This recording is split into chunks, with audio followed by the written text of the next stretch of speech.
বন্ধুরা, আজ এসছি শান্তিনিকেতনের অনেক কিছু দেখাবো বলে। এটি নোবেলজয়ী অর্থনীতিবিদ অমর্ত্য সেনের বাড়ি। শান্তিনিকেতনের শান্ত পরিবেশে অবস্থিত এই বাড়িটি শুধুই একটি বসত নয়, এটি জ্ঞানের আলো, মানবতার চিন্তা আর বাঙালির গৌরবের প্রতীক।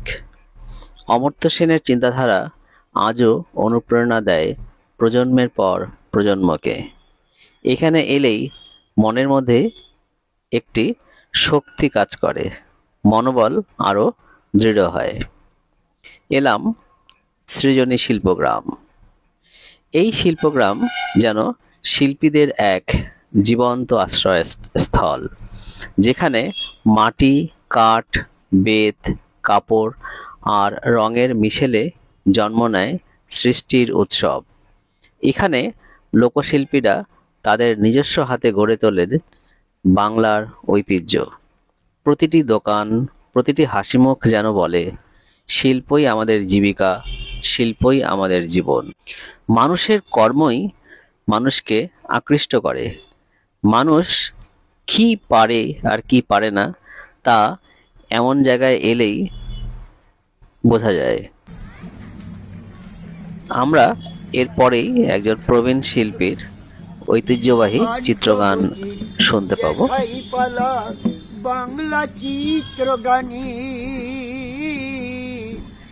তবে এ কৃষ্ণ কি ডাকে গোমা রাধা মায় নামে কানায় কদম মনে যার নাগরিয়ার খানা বনের বন। এখন আমরা দেখছি পুরুলিয়ার ছৌ নাচ। ঢাক ঢোলের তালে তালে এখানে নৃত্যশিল্পীরা তুলে ধরেছেন পৌরাণিক কাহিনীর মতোই কিছু। এখানে গানের তালে তালে নাচ হচ্ছে। তাদের নাচে আছে শক্তি, ঐতিহ্য আর আনন্দের স্পন্দন। এই যেন গ্রামীণ সংস্কৃতির এক জীবন্ত উদাহরণ, যেখানে প্রতিটি পদক্ষেপে বাজে মাটির গন্ধ আর লোকজ সুরের ছোঁয়া। এই গানে অনেকেই অংশ নিয়ে থাকেন, এখানে যারা আসেন ঘুরতে, দেখতে। শেষে দেখা যাচ্ছে এক বাউল শিল্পী, তিনি গান গাইছেন।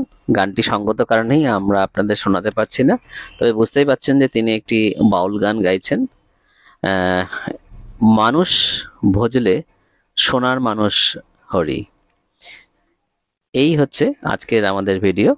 ভালো লেগে থাকলে অবশ্যই সাবস্ক্রাইব করে নেবেন বা ফলো দিয়ে রাখবেন, লাইক শেয়ার কমেন্ট করে দেখার সুযোগ করে দেবেন। ধন্যবাদ।